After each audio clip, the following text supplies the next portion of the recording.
నమస్తే.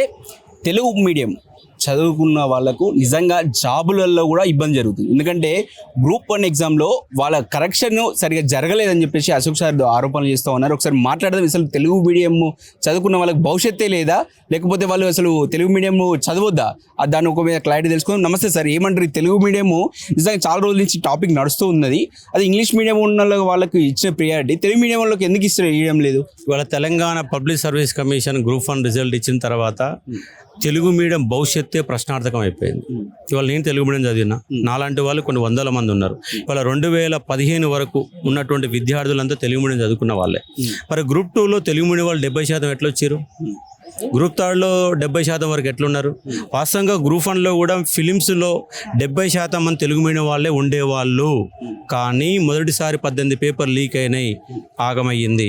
రెండోసారి బయోమెట్రిక్తో మళ్ళీ ఆపారు, మూడోసారి పెట్టారు. ఇక ఓపిక లేక వదిలిపెట్టిన వాళ్ళే చాలామంది ఉన్నారు. లేదంటే వాళ్ళ గ్రూప్ 1 ఫిలిమ్స్లో కూడా అంటే వాళ్ళు 60% మంది ఇంగ్లీష్ మీడియం వాళ్ళు ఉంటే 40% తెలుగు మీడియం వాళ్ళు మూడోసారి పెట్టారు. కాబట్టి వీళ్ళు ఎగ్జామ్ పెట్టరు, వీళ్ళు ఉద్యోగాలు ఇవ్వరు అన్నటువంటి ఒక నిరాశవాదంతో వదిలిపెట్టిన వాళ్ళు చాలామంది. నిజంగా తెలుగు మీడియం వాళ్ళు ఉంటే 70% మంది తెలుగు మీడియం అభ్యర్థులకు ఉద్యోగాలు రావాలి. కానీ దానికి విరుద్ధంగా ఇవాళ ఇంగ్లీష్ మీడియం వాళ్ళకి పెద్దపీట వేసి తెలుగు మీడియం యొక్క భవిష్యత్తుని ప్రశ్నార్థకం చేసి రేపు చదవాలన్న వాడికి కూడా ఆశ లేకుండా నిరాశవాదం వైపు ఇవాళ పంపించినట్టు ఒక చరిత్ర తెలంగాణ పబ్లిక్ సర్వీస్ కమిషన్ది. అలాంటి తెలుగు మీడియం రాష్ట్రంలో తెలుగు అనే దాన్ని తొలగించండి అని చెప్పేసి ప్రధానంగా డిమాండ్ చేస్తూ ఉన్నా. ఎందుకంటే అవకాశాలు లేనప్పుడు తెలుగు మీడియం ఎందుకు ఉండాలి? తెలుగు మీడియం పాఠశాల మొత్తం, ప్రభుత్వ పాఠశాల మొత్తం మూత పెట్టండి, ఇక అవసరం లేదు. మరి చదువుకున్న తేడిపోవాలా, వాడికి ఉద్యోగం ఎట్ట రావాలా? అంటే ఏదో చిన్న ఒక ఉద్యోగం వస్తే నా కుటుంబాన్ని నేను సాదుకుంటా, నీ కుటుంబం బాగుపడతాను ప్రయత్నం చేస్తే దాంట్లో నువ్వు వివక్ష చూపిస్తుంది. ఇన్ని రోజులు చదువుకి అర్థం లేదన్నట్టు, అర్థం లేకుండా అయిపోయింది ఇవాళ. మరి ముఖ్యమంత్రి ఏమో తెలుగులో ఎందుకు మాట్లాడతాడా? ఇంగ్లీష్లో మాట్లాడాలిగా అసెంబ్లీలో. నేను సీతక్క గురించి తెలుగు ఇంగ్లీష్ అనే పంచాయతీ జరిగింది కదా, అక్బర్ కోసం ఈ మధ్య జరిగింది కదా, మరి ఇంగ్లీష్లో మాట్లాడితే అయిపోద్ది కదా. మరి మీకు మంత్రులే, రాష్ట్రాన్ని పరిపాలన చేసే మంత్రులకే ఇంగ్లీష్ రానప్పుడు మరి గ్రూప్ 1లో ఇంగ్లీష్ రాసుకుని ఇంగ్లీష్ లేని తెలుగు మీడియం రాసి తప్పేంటి? కాబట్టి మీకు శాతం మీరు ఇంగ్లీష్ నేర్చుకొని అసెంబ్లీ ఇంగ్లీష్ మాట్లాడండి. ఫస్ట్ మీరు ఇంగ్లీష్ మాట్లాడినాక ఇక్కడ ఇంగ్లీష్ వాళ్ళకి పెద్ద పీటేయండి. మీకేమో ఇంగ్లీష్ రాదు, తెలుగు మీడియం అనే పక్కన పెడతారు. ఇది వైరుధ్యం ఎట్లా? కాబట్టి రాష్ట్ర ప్రభుత్వం అనేది గందరగోళమైన పరిస్థితుల్లో ఉంది. అంటే ప్రైవేట్లో ఇప్పటికీ ఈ ఒక ఇంగ్లీషు అసలు తెలుగు మీడియం విద్యార్థులకు న్యాయమే లేదు. అసలు తీసుకోవడం ఇంగ్లీష్ వస్తున్నాయి. ఇప్పుడు ఇదే గవర్నమెంట్ రంగంలో కూడా ఇదే పరిస్థితి ఏర్పడితే ఎట్లా అన్నట్టు. అందుకే రాష్ట్రంలో మహా ఉద్యమం రావాలా. ఇవాళ హైదరాబాద్ ఉంది, హైదరాబాద్లో కంప్లీట్ నాన్ లోకల్ అడ్డగా మారిపోయింది. తెలంగాణ కోడికి ఉద్యోగం దొరికే పరిస్థితి లేదు. ప్రతి 100 మందిలో 80% మంది నాన్ లోకల్సే ఉన్నారు. కాబట్టి మరోసారి తెలంగాణ ఉద్యమం రావాలా. తెలంగాణ బిడ్డలకు న్యాయం చేయాలి. ఉద్యమం జరిగితే తప్ప న్యాయం జరిగే పరిస్థితి లేదు. ఇవాళ కేవలం భౌగోళికపరమైన తెలంగాణ వచ్చింది తప్ప ఏ సామాజిక వర్గానికి, బీసీలకు కానీ, ఎస్సీలకు కానీ, ఎస్టీలకు కానీ, వీళ్ళంతా ఈ వర్గాలన్నీ తెలుగు మీడియం చదువుకుంటారు.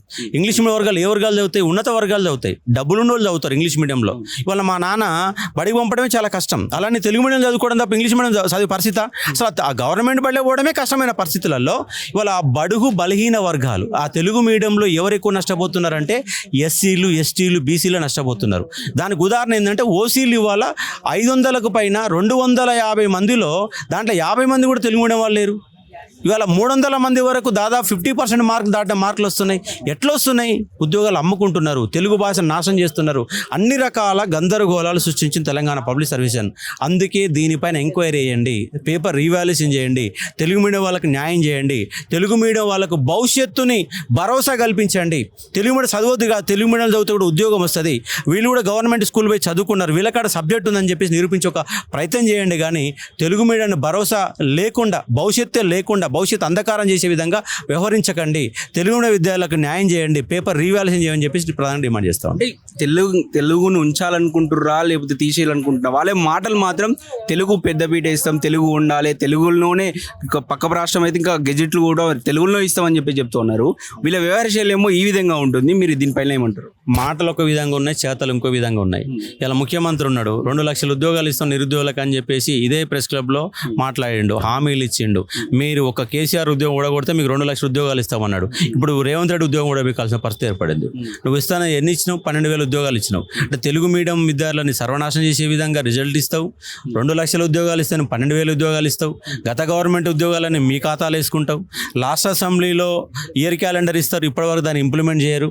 అంటే మాటలు మాత్రమే మాట్లాడతారా? మీరు చేతల ప్రభుత్వమా, మాటల ప్రభుత్వమా అని ప్రశ్నిస్తూ ఉన్నా. ఇక్కడ తెలుగు మీడియానికి భరోసా రావాలంటే, తెలుగు మీడియం విద్యార్థి మళ్ళీ చదువుకోవాలంటే ఖచ్చితంగా పేపర్ రీవాల్యుయేషన్ చేసి తెలుగు మీడియం వాళ్ళకి న్యాయం చేయాలని కోరుతా ఉన్నాను. ఈ తెలుగు మూవ్మెంట్ను అశోక్ సార్ ముందుకు తీసుకునే అవకాశం ఉందా?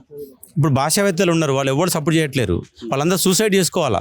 వీళ్ళు తెలుగుకి అన్యాయం జరుగుతుంది, వీళ్ళు తెలుగు భాషావేత్తలు ఎవరు మాట్లాడతారు, వీళ్ళందరూ బయటికి రండి. వాళ్ళు ఈనాడు లాంటి పేపర్లో తెలుగు భాష గురించి గొప్ప గొప్ప మాటలు గొప్ప పదాలు రాస్తున్నారు, కానీ తెలుగు గురించి పట్టించుకోవడం లేదు. నా వంతుగా తెలుగు భాష పరిరక్షణ కోసం ప్రయత్నం చేస్తా. ఇక్కడ భాషావాదులారా, తెలుగు మీద కవితలు రాసే వాళ్ళు, అధికార భాషా సంఘం యొక్క అధ్యక్షులు, వీళ్ళందరూ కూడా బయటకు వచ్చి మాట్లాడాల్సిన అవసరం ఉంది. లేకపోతే మీరు ఆత్మహత్యలతో సమానం అని చెప్పేసి నేను చెప్తా ఉన్నాను. ప్రభుత్వం ఆలోచించాలి, మరి తెలుగును ఉంచాలా తీసేయాలా, ఫస్ట్ ఒక క్లారిటీ తెచ్చుకోండి. ఆ క్లారిటీ తెచ్చుకున్న తర్వాత మీరు డిసైడ్ కాండి. మాటలేమో ప్రతి ఒక్క సీఎం చెప్తాడు తెలుగును కాపాడాలి, తెలుగును ఉంచాలి, ఇది ప్రాంతీయ భాష అంటూ. మరి అందరూ ప్రాంతీయ భాషలు చదువుకున్నోనికి ఉద్యోగులు రాకపోతే ప్రైవేట్ రంగంలో వస్తారో, ఇటు గవర్నమెంట్ రంగంలో ఇదే పరిస్థితి ఉంది. సో ఇలాంటి పరిస్థితిలో ఉన్నప్పుడు తెలుగు మీడియం వైద్యాలకు ఎలా న్యాయం అయితే ఎట్లా చదవమంటారు? అరే చెప్పే వాళ్ళు కూడా రిక్రూట్మెంట్ ఏమో తెలుగులో జరుగుతుంది, వీళ్ళకేమో తెలుగునే బోధిస్తారు, తెలుగులో మొత్తం తెలుగే నేర్చుకుంటారు. ఇక్కడ ఉన్నటువంటి సబ్జెక్ట్ స్కిల్, ఒక నాలెడ్జ్ అనేది ఎలా ఇంప్రూవ్ అవుతుంది? అరే మదర్ నుంచి వచ్చినటువంటి భాష తెలుగు భాష, అలా నైపుణ్యము, భావ ప్రకటన కావచ్చు, ఇవన్నీ ఉంటాయి. మనం ఈజీగా చేయగలుగుతాం ఒక భాష, అది మన అనుబంధం కలిగినటువంటి భాష, దానిలో పెద్ద ప్రాక్టీస్ చేయాల్సిన అవసరం. అలా భాషకు ఈరోజు ప్రాధాన్యత కోల్పోతుంది. ఇంగ్లీష్ స్కిల్ నువ్వు ఎంత నేర్చుకున్నా కూడా అందులో మనము ఎక్స్పర్ట్ కాలేవు. ఇంగ్లీష్ భాషలో ఎంత పెద్ద మేధావైనా కూడా ఇంత ఎక్స్పర్ట్ కాలేదు, ఎందుకంటే అది మన మాతృభాష కాదు కాబట్టి. సో మన మాతృభాషను కాపాడుకోవాల్సిన అవసరం ఉంది. తెలుగు మీడియంలో చదివిన విద్యార్థులకు న్యాయం చేయాల్సిన అవసరం ఉంది. ప్రభుత్వాలు మాట్లాడులు కాదు. నిజంగా మీకు తెలుగు కాపాడుకోవాలనుకుంటే, చిత్తశుద్ధి ఉంటే మీరు తెలుగు విద్యార్థులకు న్యాయం చేయండి అని చెప్పేసి ప్రజల నుంచి వస్తున్నటువంటి మనకు వాదన ఇట్లా కనిపిస్తోంది. కెమెరామెన్ వెంకటేష్తో అక్షిత్, హైదరాబాద్.